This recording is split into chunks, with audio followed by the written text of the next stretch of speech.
Estamos com Rosa Negra, representante do Sintero, representante da comunidade trabalhadora de Rondônia, uma expressão nacional, está aqui hoje para fazer esse balanço do trabalho com o Congresso, sobre o 16º Congresso do Sintero, discutindo o plano de educação. Eu quero que você faça um apanhado desse Congresso e faça um apanhado do seu trabalho hoje, não só em Rondônia. Hoje, Rosa Negra, para quem não sabe, é uma das maiores representantes de Rondônia, junto ao presidente Lula, junto à comunidade negra, junto à comunidade excluída.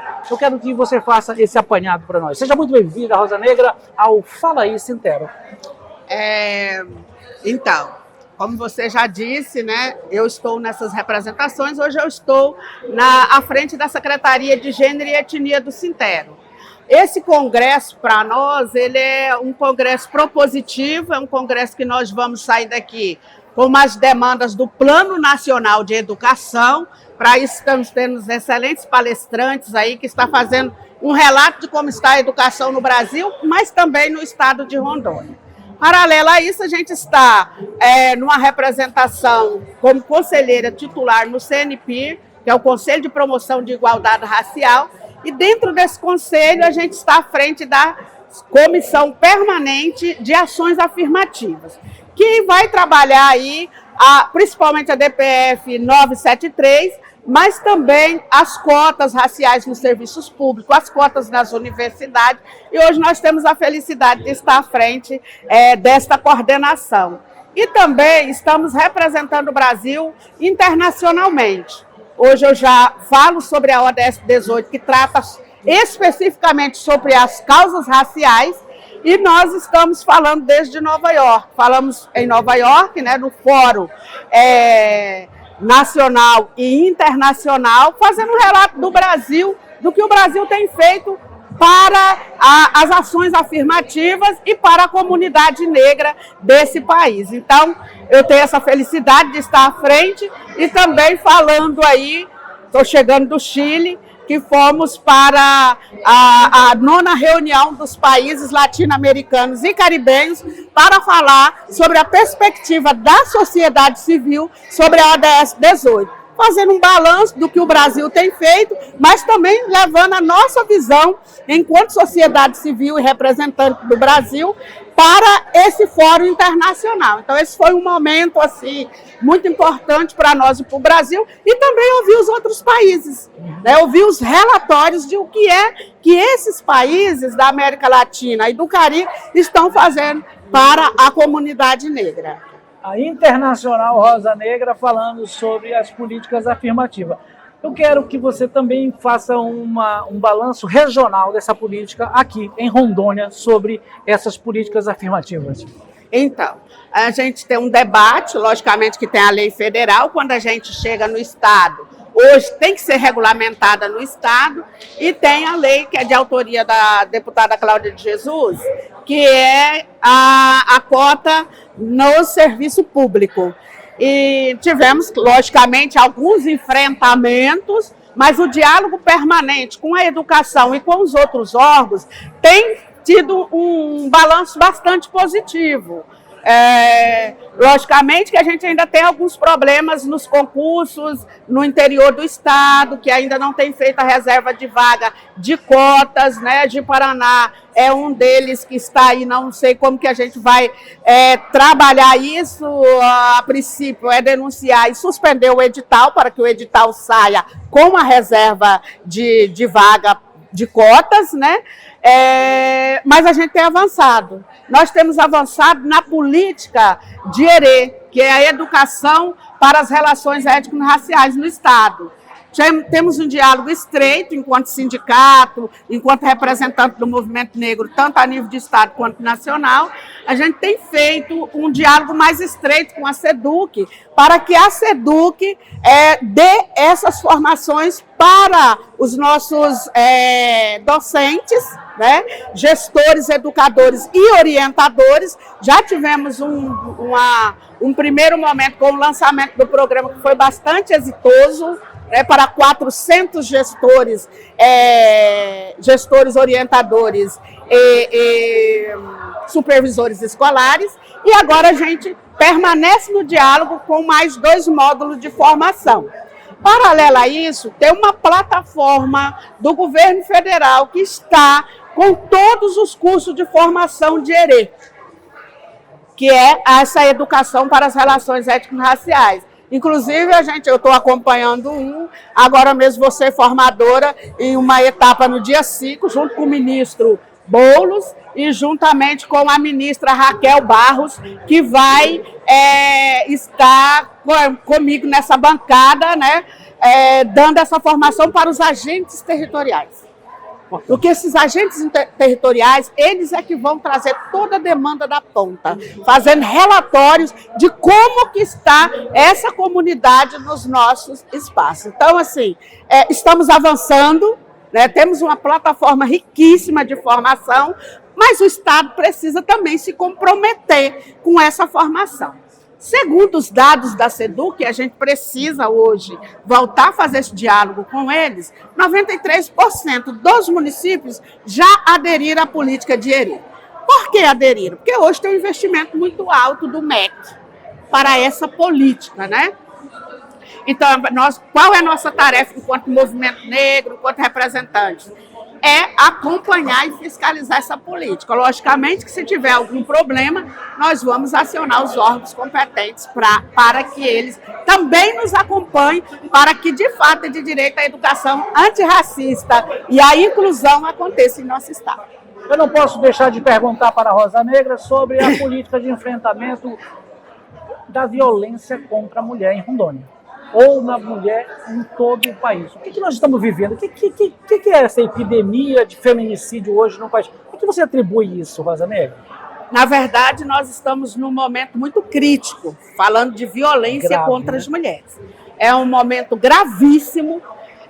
O Brasil sempre veio fazendo esse enfrentamento a partir da Lei Maria da Penha, que né, tivemos que fazer a denúncia internacionalmente, porque a gente não conseguia avançar no Brasil, e até hoje muita da política de proteção à mulher precisa ser denunciada à ONU e a outros órgãos internacionais.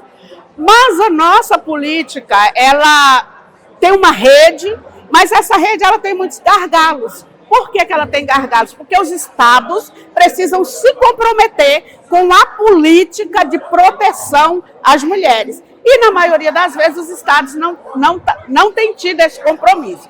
Tanto que o presidente Luiz Inácio Lula da Silva teve que entrar nessa, logicamente, mais incisivamente, teve que vir fazer um pacto com os 3 poderes e fazer um pacto com os homens. Porque os homens precisam se comprometer em fazer a política e debater a política de proteção às mulheres. Sem vocês, sem os homens, nós não vamos avançar. Porque precisa dizer para os seus pares que eles estão sendo violentos. Tem que dizer para eles que assédio é crime. Então, nós estamos nesse momento. Mas a partir do pacto com os 3 poderes, nós avançamos na política de proteção às mulheres e meninas, mas ainda tem um longo caminho a ser percorrido. Qual é esse caminho? Investimento. Porque não se faz uma política pública sem investimento financeiro. E é o que nós estamos vendo. Nós, mulheres, somos a maioria desta população, no entanto, somos as mais vulnerabilizadas.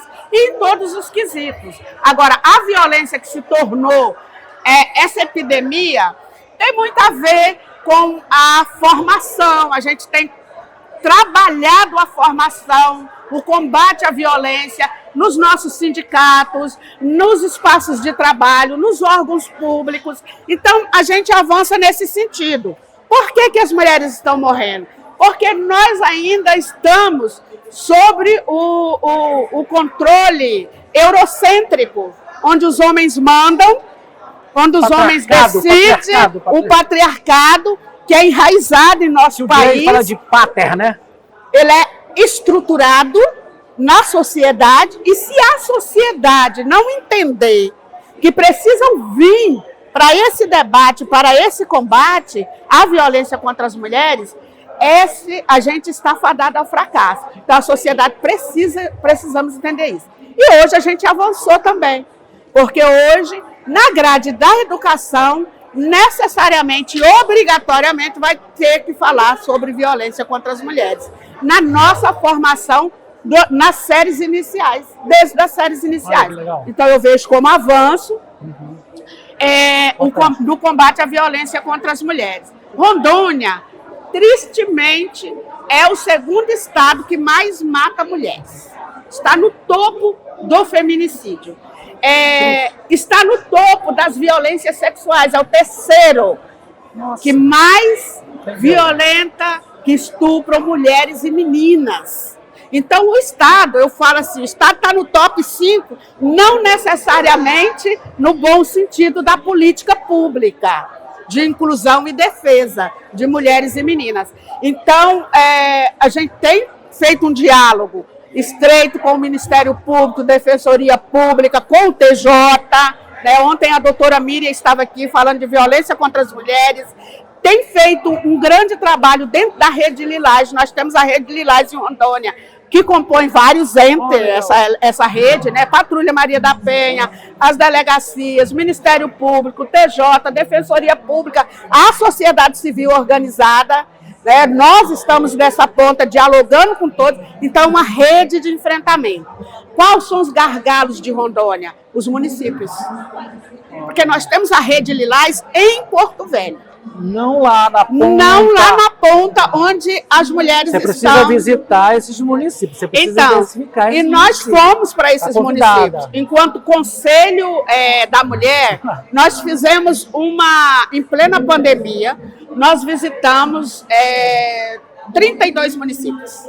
Grande avanço. Dialogando com as delegacias, as Uníspes, e dialogando com a sociedade civil, também com os prefeitos e vereadores. Foi um trabalho que a gente tem um relatório sobre isso. As mulheres, as conselheiras do Conselho Estadual dos Direitos da Mulher, na época, a nossa presidenta era a Sandréia, e foi uma agenda muito potente, onde a gente dialogava direto com o prefeito, com os vereadores, e depois a gente dialogava com a sociedade civil. Temos o relatório, está encaminhado para a SESDEC, para a Segurança Pública, e nós saímos, foi uma agenda tão boa que a gente saiu de 7 conselhos para mais de 23 conselhos de direitos da mulher no Estado, que são as ferramentas que ajudam a propor a política pública e a proteção nos municípios.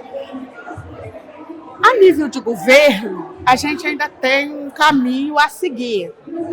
Tem as CEAs, tem a mulher protegida, que nós, particularmente, enquanto sociedade civil, entendemos que é mais uma ferramenta de combate à violência contra as mulheres, mas nós queremos política estruturadas, política de Estado, onde, quando o próximo governador vir, ele não desconstrua aquela política para fazer uma política de governo. A gente precisa de políticas de Estado, política estruturada.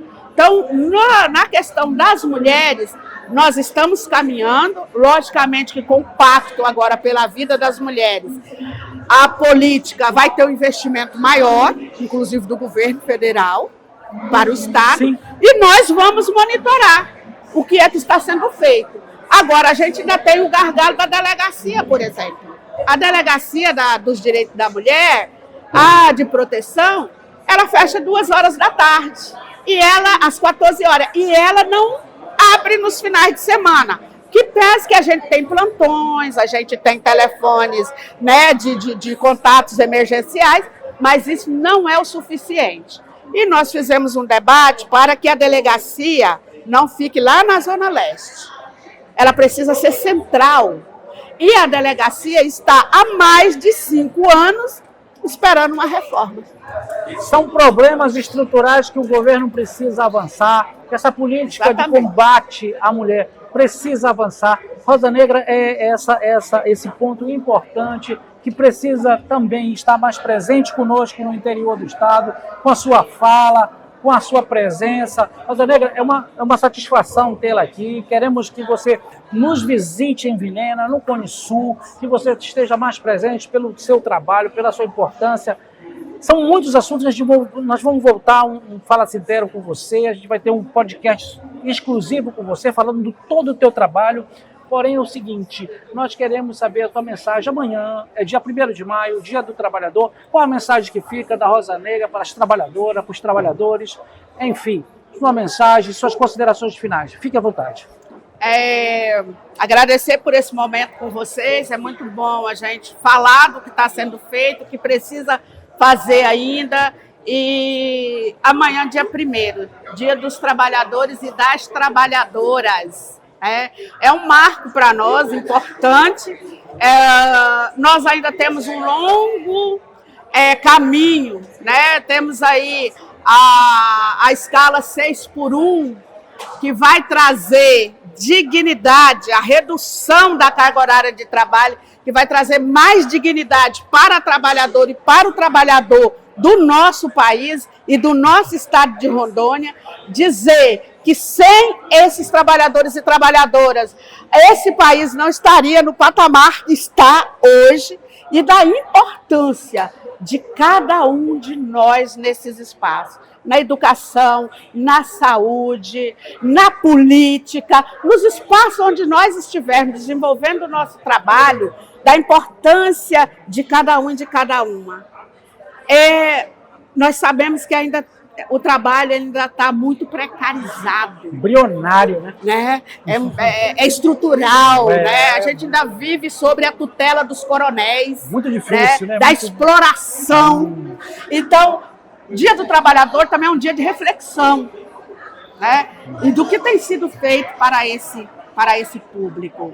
Então, no nosso país, dizer para vocês que, enquanto trabalhadora da educação, nós estamos do lado certo da história e vamos seguir com um trabalho mais justo, dando conta das nossas tarefas, mas também não perdendo de vista o afeto. Eu acho que a afetividade ela é importante, o acolhimento.